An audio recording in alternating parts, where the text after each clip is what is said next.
বলে প্রচুর ডিস্টার্ব করা হয়েছে। গতকালকে আমাদের কর্মীর মেরে হাতে এরা প্রচারে গিয়েছিল, মারধর করেছে, একে অটো টটো ভাঙচুর করেছে। আজকে প্রোগ্রাম করতে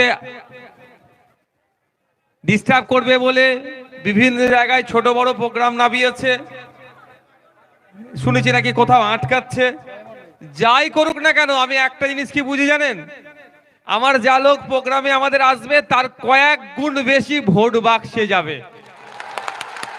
কারণ কি, স্বাভাবিকভাবে হয়তো ভয়কে রক্তচক্ষুকে উপেক্ষা করে আসতে পারছে না, ঠিক কথা, কিন্তু ইভিএম মেশিনের সামনে তো গিয়ে সে আর ইভিএম মেশিন তৃতীয় কাউকে তো দাঁড়াতে দেব না। বিগত দিনে অভিষেক বাবু কি করেছে দেখার দরকার নয়। আগামী দিনে নির্বাচন 2024-এ নির্বাচন হবে, ইভিএম মেশিনের সামনে ভোটার আর ইভিএম মেশিন থাকবে, তৃতীয় কাউকে দাঁড়াতে সেখানে দেবে না আইএসএফ। ইচ্ছা হলে আইএসএফ কে ভোট দেবে, ইচ্ছা না হলে আইএসএফ এর বিপক্ষে ভোট দেবে। অভিষেক বাবুর পিছু ওখানে কোনো লোককে দাঁড় করাতে পারবে না, এটা আমি চ্যালেঞ্জ দিয়ে গেলাম। আর এই দুর্নামি, মস্তানি, ধমকানো, চমকানো, মানুষের অধিকার লুট করে নিয়ে এর বিরুদ্ধে ভোট আগামী 24-এ ইভিএম মেশিনে জবাব দিতে হবে। কি প্রস্তুত আছেন তো নাকি মায়েরা? প্রস্তুত আছেন তো নাকি? আমি ভেবে পাচ্ছি না। কদিন আগে গণতন্ত্রের বুলিয়া উড়াচ্ছিলেন অভিষেক বাবু, গণতন্ত্রের বুলিয়া উড়াচ্ছিলেন যে গণতান্ত্রিক রাষ্ট্রে যে যেখানে পারে সেখানে কন্টেস্ট করতে পারে। কদিন আগে শুনছিলাম আর হাসছিলাম, যাদের হাতে গণতন্ত্র সব থেকে বেশি আক্রান্ত তারাই বেশি আবার গণতন্ত্রের বুলিয়া উড়াচ্ছে। কি বলছিল যে মোদিজি এসে কন্টেস্ট করুক, হ্যান করুক, অনেক কথা বলছিল। ব্যাপারটা হচ্ছে গতকাল থেকে যে ঘটনা ঘটছে অভিষেক বাবুর কি কানে যায়নি? তো তিনি তিনার দলের দামাল ছেলেগুলোকে কেন আটকাচ্ছেন না? তবে একটা কথা বলে রাখি, সে যারা এখানে চারানার নেতা যারা ডিস্টার্ব করছেন, শাহজাহান শেখের মতো আপনারা বড় নেতা নয়, অনুব্রত বাবুর মতো কিন্তু আপনারা বড় নেতা নয়। আর ধরলে আমরা কিন্তু অভিষেক বাবুকে ধরবো না, যে আমার ভাইকে ডিস্টার্ব করেছে তাকেই কিন্তু আমরা ধরবো, এটা মাথায় থাকে জানো। জবাবটা আপনার কাছ থেকেই নেব।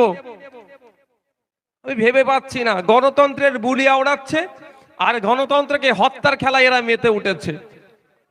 গণতান্ত্রিক রাষ্ট্র, মানুষের অধিকার আছে, মানুষ যাকে চাইবে তাকে ভোট দেবে, যার মিটিং মিছিলে ইচ্ছা যাবে তার মিটিং মিছিলে যাবে, এইটাই তো গণতান্ত্রিক রাষ্ট্র, এইটা তো ডেমোক্রেসি।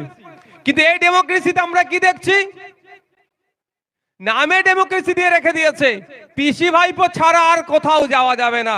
সময় এসেছে পিসি ভাইপোকে একসাথে কালীঘাটে পাঠাতে হবে, সময় এসেছে। সত্যি আমি অবাক হয়ে যাচ্ছি, আমরা স্বাধীন দেশে বসবাস করছি তো নাকি? স্বাধীন বাংলায় নাকি? তো না, পরাধীন দেশ পরাধীন বাংলায় আমরা বসবাস করছি। বিরোধী রাজনৈতিক দল করার জন্য কোনো সময় পুলিশকে চাপ দিয়ে ধমকানো চমকানো হচ্ছে, কোনো সময় গুন্ডা মস্তানকে দিয়ে মারধর করানো হচ্ছে, কোনো সময় মিথ্যা কেস দেওয়া হচ্ছে, বিভিন্ন ভাবে ডিস্টার্ব করা হচ্ছে। তবে একটা কথা, আমার আগে মাস্টার সাহেব বললেন, ঐতিহাসিক বিপ্লবের কথা বললেন, আমি আপনাদের বলবো, আপনাদের মাধ্যমে তৃণমূলী বন্ধুদের বলবো, পৃথিবীর বিপ্লবের ইতিহাসগুলো দেখুন। ধমকে চমকে সেনা দিয়ে, পুলিশ দিয়ে, গুন্ডা দিয়ে বিপ্লবকে আটকানো যায়নি। ইন্ডিয়ান সেকুলার ফ্রন্ট সেই সমাজ ব্যবস্থার বিপ্লব আনতে চলেছে। দূষণ মুক্ত সমাজ ব্যবস্থা চাই, শোষণ মুক্ত সমাজ ব্যবস্থা চাই, এর বিপ্লব আনতে চলেছে। এই গুন্ডা মস্তান ধমকে চমকে আইএসএফ এর লড়াইকে এরা আটকে রাখতে পারবে না। হয়তো কিছু সময়ের জন্য আমার কর্মীর হাত ভেঙেছে, মারধর করেছে, মিথ্যা কেস দিয়েছে, এই সাময়িক সময়ের জন্য। আমরা আমাদের লক্ষ্যে অবিচল, আমরা আমাদের লক্ষ্যে পৌঁছাবো, সমাজকে দুর্নীতি মুক্ত করব। বালিচোর, গলুচোর, কয়লা চোর, চাকরি চোর যারা আছে তাদের হাত থেকে সমাজকে মুক্তি দেব। চাই সে পিসি ভাইবো হতে পারে, ব্লকের নেতা হতে পারে, পাড়ার নেতা হতে পারে, যেই চোরের সাথে যুক্ত তাদের হাত থেকেই সমাজকে মুক্তি দেব।